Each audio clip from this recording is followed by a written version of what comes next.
Welcome to part 2. Now you probably remember that at the beginning of this series I suggested that you didn't have to have a website, but that if you do have some kind of site, you're likely to make far more money than you will if you don't have an online presence.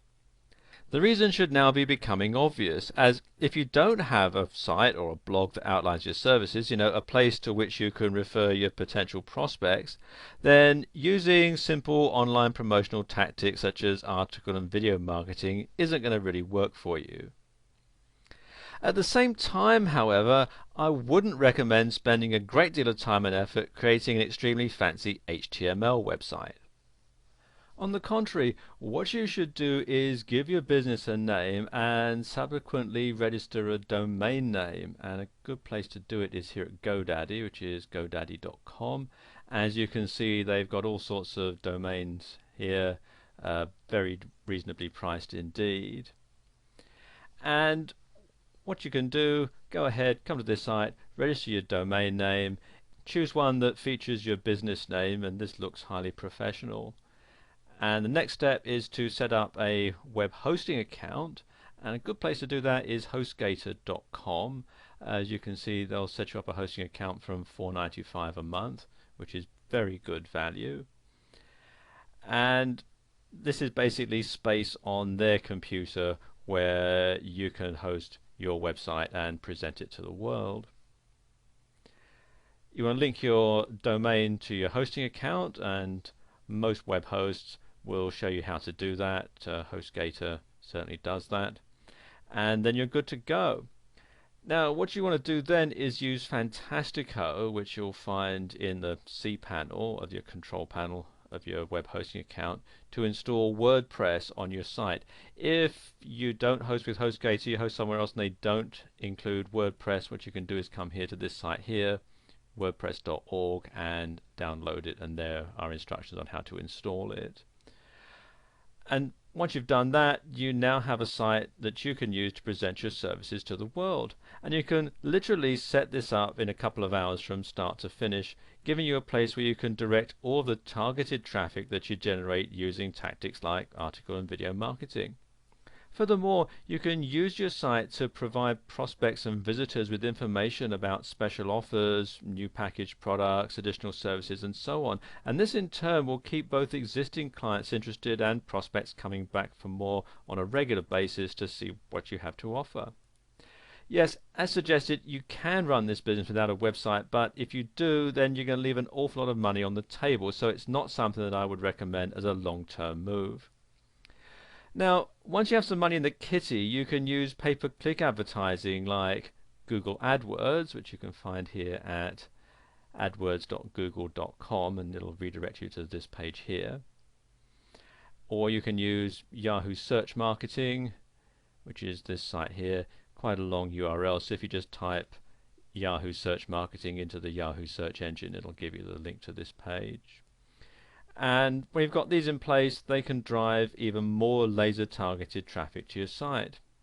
Of course, using paid advertising of this nature naturally costs money, but it's undoubtedly the quickest way of sending targeted prospects to your business, so it's almost certainly something worth considering. You might also post free adverts on major classified advertising sites, and a good couple to try are Craigslist, which you can find here at craigslist.org, or US Free Ads, which you'll find here at usfreeads.com. These two sites are mainly aimed at advertising in North America, but as you can see with Craigslist, there are some other countries as well. And these are hugely popular sites, so even though you may have to return to the site to repost your advertisement on a regular basis, it's still worth it in terms of money made compared to time spent. Now I want to talk through your responsibilities to your client. The first thing that you must do when your client submits a new job request is to contact your writer to establish a delivery schedule for what has been requested. You must endeavor to get back to the client within 24 to 48 hours with this information to agree that the timescale is acceptable before instructing your writer to get started. Now, as I've suggested on many occasions, you operate as a filter for your clients who thereby enable them to be completely confident that they're going to receive exactly what they've asked for every time. Consequently, you must check your ghostwriter's work each and every time they submit the finished content materials to you. Firstly, you must confirm that the work they've done matches the specification of the job that they were given. In this respect, it makes sense to have a standard job request form that your clients can use, as this enables you to pass the standard request straight to your ghostwriter as is. When you do this, I would, however, suggest that you remove any information about the client that might enable your writer to contact them directly, because unless you know your writer extremely well, you really shouldn't put temptation in their way. However, passing on the original job sheet removes any confusion that might otherwise be created if you have to transpose or translate what your customer has asked for to your ghostwriter. This ensures that the information that your writer receives is exactly what the client's asked for, rather than your interpretation of it. Thus, it's far easier to check whether the job they've done is the one that was asked for.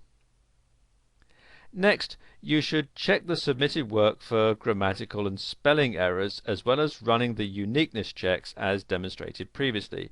And at this point, the Premier Copyscape membership could well be worth the investment. Okay, assuming that the work is satisfactory and as per the instructions, you should submit the content to your client via email or any other convenient submission method as soon as possible.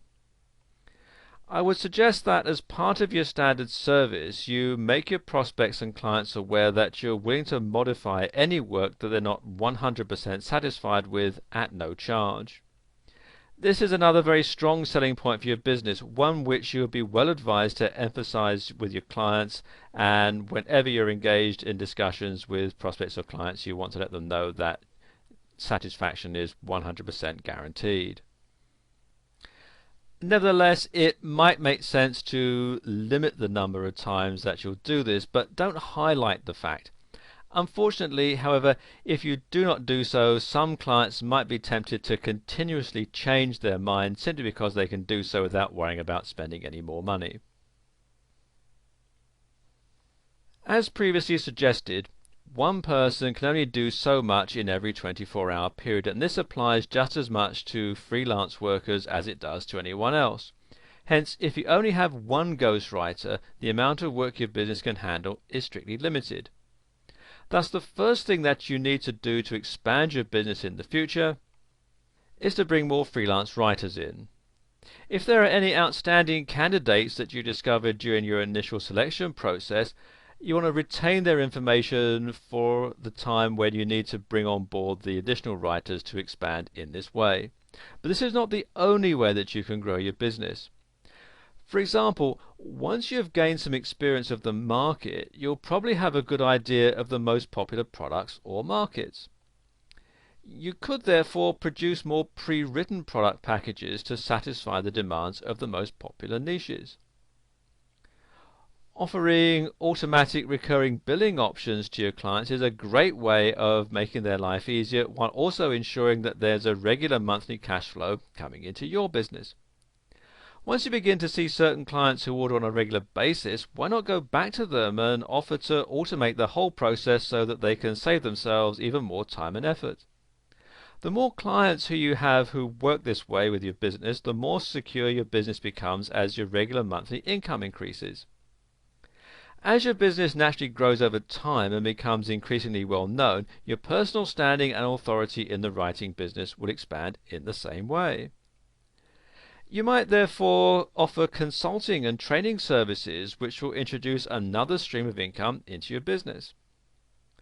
Furthermore, at some point it makes sense to pass over the administrative duties of your business to suitably qualified assistants so that you can focus on business development and finding new clients. In other words, there'll come a point when you can follow your own advice by outsourcing all those elements of your business that don't make money so that you can focus on those that do. As suggested in the introductory videos, The business model that you've just heard about is something that anyone can set up and start generating online income in days or a couple of weeks at the outside. Furthermore, it's a business that even someone who has absolutely no online business experience at all can establish quickly and easily, primarily because there are already millions of potential customers and product providers out there in the marketplace. However, it is a fact, and this is something that I can confirm from my own experiences, that there is a serious disconnect between the people who are willing to buy in this market and those who are desperately trying to sell. The people who want to buy are looking for a guaranteed high quality product, whereas the ones who believe they have something that is worth buying are often supplying inferior products, albeit unknowingly.